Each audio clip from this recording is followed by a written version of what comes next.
I got a MacBook Air. Oh, that's the top of the line. Well, the business pays for it. So because I got a new laptop actually before COVID, I got a smaller one. And I think I just beat the shit out of it during COVID because I was working from home so much and the space bar started to lock on me. And yeah, so the keyboard's much nicer on this one. So thank you, KB Graphics. KB Graphic for all your printing and digital design and promotional needs. That's right. kbgraphics.com. I don't know. Is that it? That is. There you go. Thanks, Grace. Appreciate it. Welcome to Charbroiled Chats.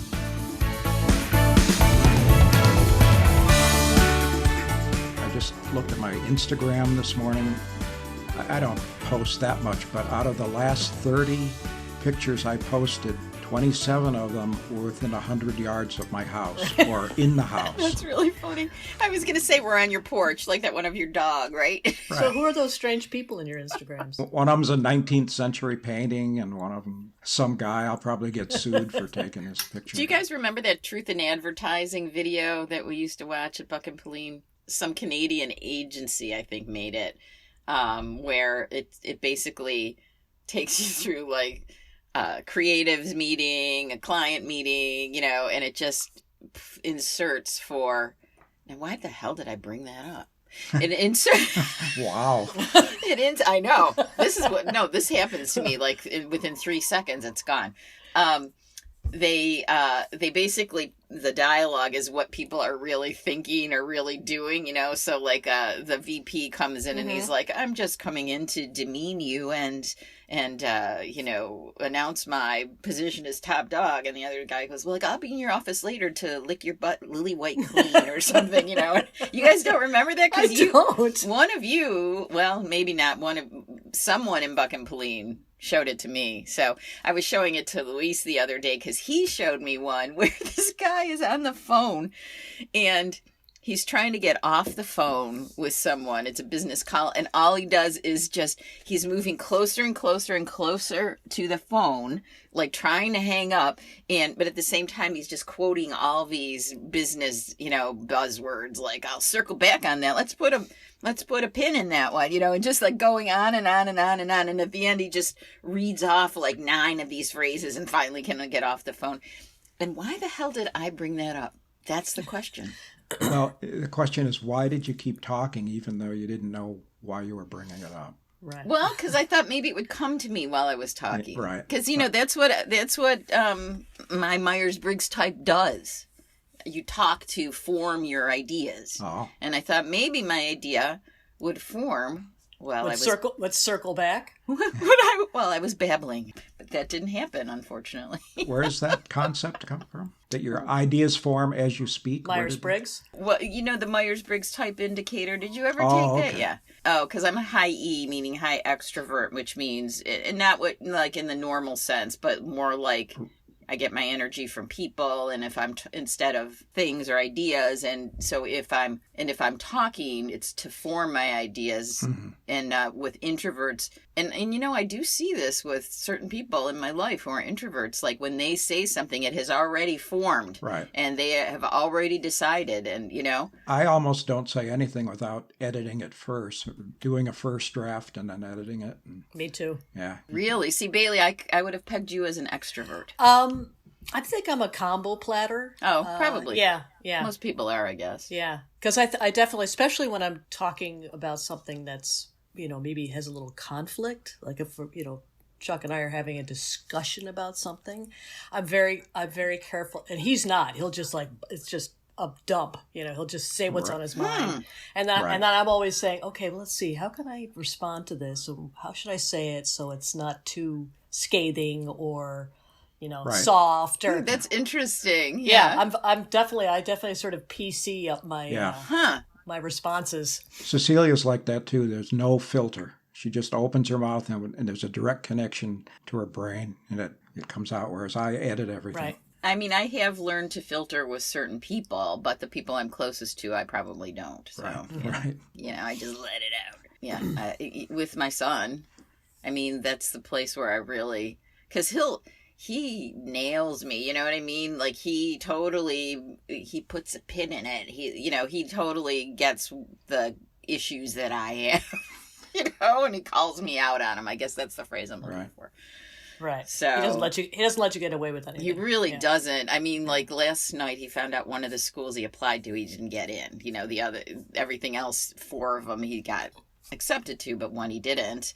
And, there's others still he's waiting on. But, you could tell he was upset about it. And I was saying something. And I started to go into this old sort of script that we used to have about when he got upset and how I would try to make him not upset. But at the same time, I was upset about it. And he would, he said something, I don't need your sympathy or something. And I just said to myself, you know what? You're starting into that little script. So just cut it off. And I'm like, Luis, I'm upset about it because you're upset. I don't want you to be upset because I feel like it's my fault.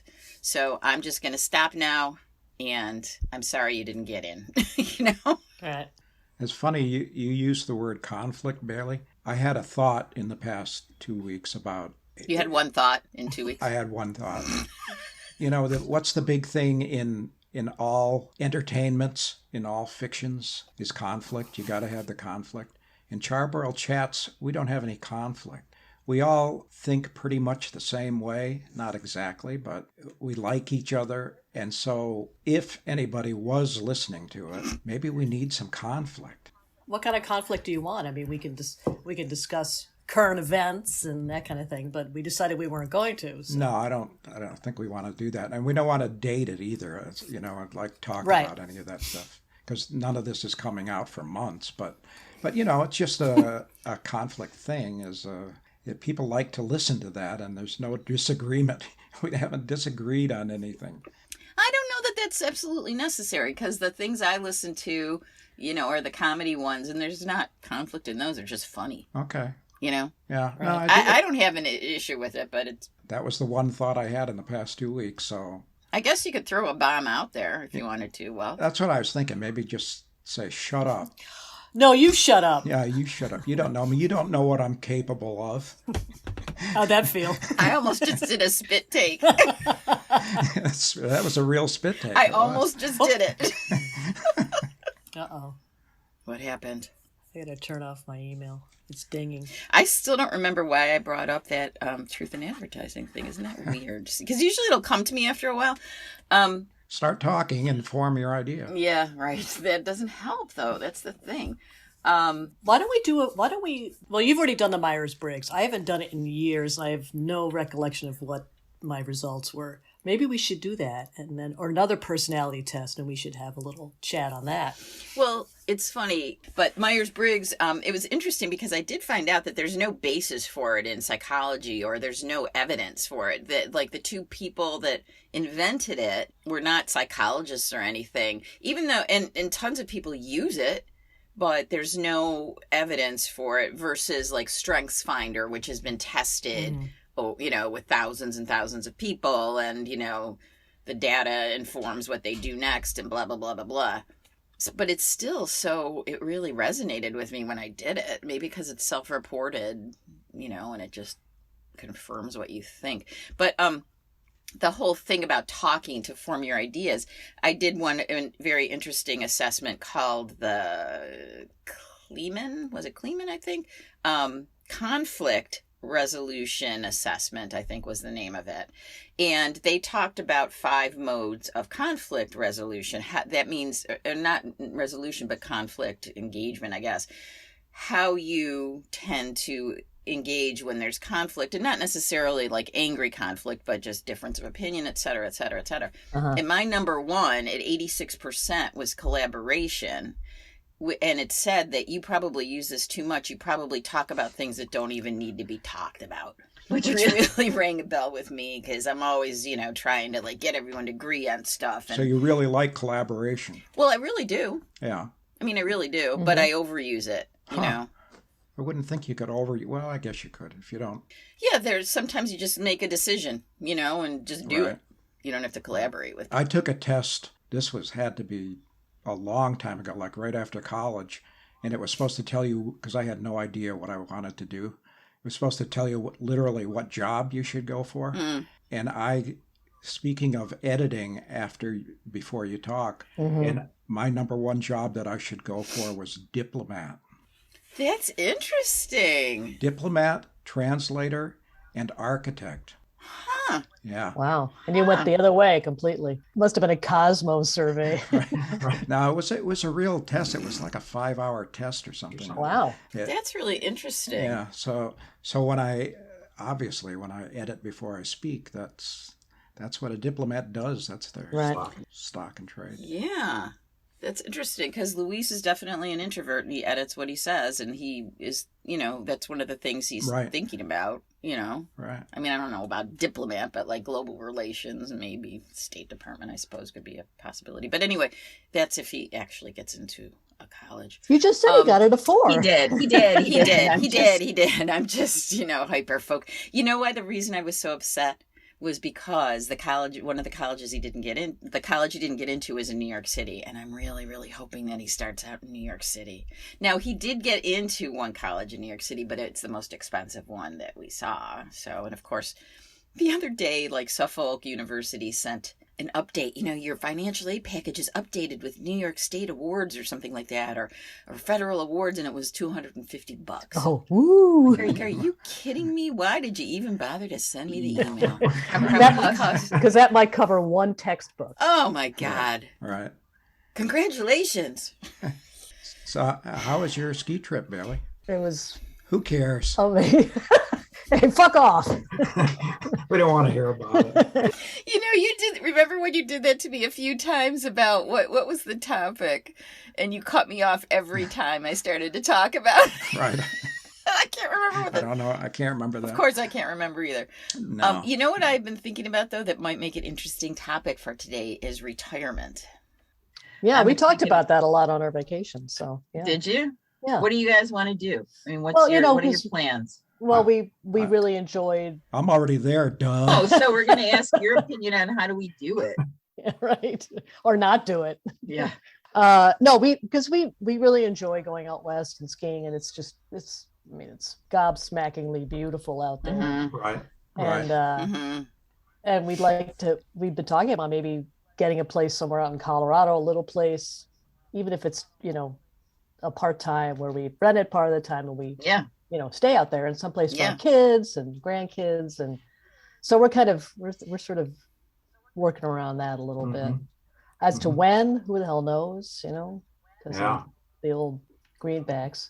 Things going up and down. Have you talked to like a financial person yet? Yeah, I mean, we have someone who who manages our money, but we haven't. Oh, okay. Because I got a new financial guy, and we went through this whole retirement thing that was very helpful.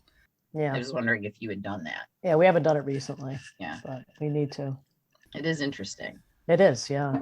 My brother, who's going to be 69 this year, and he's thinking about when he's going to finally close the door on the 9 to 5. So he thinks maybe in another year or two. So has he enjoyed what he's doing, or did he just feel like he needed more money? No, he likes what he's doing, but That's good. He's feeling like, it's time to maybe bring it down a little bit. Well, I just know it seems like a lot of people are like, I got to work until I'm 70 to afford to retire, versus I love what I'm doing. Right. Yeah. Right. Yeah. Well, my oldest brother is an architect, and he's 71. He'll be 71 this year, and he's retiring, but he keeps talking about, maybe consulting a little bit and doing little projects he wants to do here and there. And his wife says, but that's not retirement. He's like, oh, well, I like it. Right. Yeah. Well, if you like what you're doing, you don't have a job, right? Yeah. Right. Yeah. So do you like what you're doing, both of you? Do you enjoy your work? Yes, I enjoy the kind of work. I like the people I work with. Mm-hmm.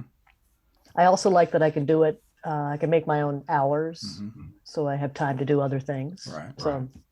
So in that way, it's great. It's a great balance. I can do both. And the actual work itself? It satisfies my my OCD kind of personality. Organizing, keeping things straight, and. Well, that's good. Grace? I like what I do. I'm just tired of working. Yeah. I'm just tired of working. It was interesting because I read this article about how, like, if you have like depression or anxiety or whatever and like chemical stuff going on, that doing creative things or doing the things that you like, making things, whatever, artistic things, if that's your bent, like that helps on the chemical side of things, which really makes sense when you think about like the writers who have been depressives and all of that kind of stuff. And I know for sure, I love to sew, I like to make jewelry, I like to do this and that. And like right now, because I'm pretty overloaded at work, that's all I want to do. I just want to come home and make stuff. And I think that just, and even though I like what I do, I like, for the most part, I like who I work with. I learn a lot about public health, and which is really enjoyable. And but I'm just tired of working. Yeah. I got out as soon as I could. I mean, actually shouldn't have, because we don't have enough money. But I just figured I don't know how long I'm going to live, so get away from that, because it was really, for Cecilia, she had a really stressful job. Yeah. And it was going to kill her. She was at Xerox, right? No, she was at she was at a bottling company. A couple of different companies, one in Syracuse, something like that. But she was like logistics person. Scheduling food. That could be stressful. Stuff. They'd call her at 2:00 in the morning because a truck didn't come in and that kind of stuff. I bet. And, my job wasn't that stressful. I had a rocking chair in my office. I didn't enjoy it. I just fell into that. And, right. So, we told our financial guy, just get us out. We don't care. And he said, well, you'll have to die by 75. And I said, that's fine. We can that'll be fine. So we've got a year left, and then we're done. Are you playing the lottery or anything? Or No, just owning a house, of course, that takes you down. And I keep trying to think of things. Well, what else could we do? Could we do nomad land or something? But none of that's realistic. So we're just see how long it goes. I don't know what we'll do eventually, but so who knows? No writing projects? Well, I do a little writing here and there for no, other than what you said about wanting to do something, having a project. If I wake up in the morning and I have a project, no matter how meaningless or ridiculous that nobody else knows about it, I feel so much better when I have that. So as far as retiring, you do want something to do, I think, even if you have to make up stuff well, sometimes just having a little bit of a purpose to your day. Yeah, you don't want to just sit there and watch TV all day, and that's not good for your health either. Right. Yeah. You got to have something to do. And I don't care about fixing the house or gardening or any of that stuff. So I have to make up little odd. I had a little thing I was going to tell you about, which probably nobody cares about, but probably not. Yeah, I'm sure you don't. Yeah, let's move on. Speaking Conflict. of that kind of, I'm tired of talking about retirement. If you want to have your own little podcast. I was hoping we could talk through what I want to do, and if maybe you guys could help me. Oh, okay. Well, let's do that. I mean, I'm serious, because I've been thinking about this a lot. Like,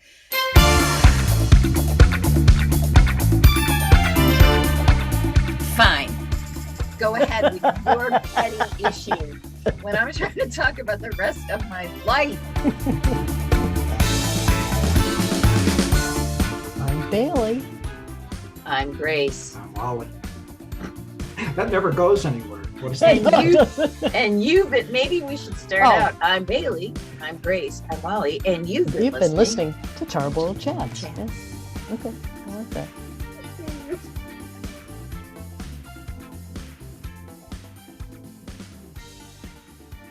Yeah, take over the podcast. Go ahead. Yeah, she's like that, Jesus.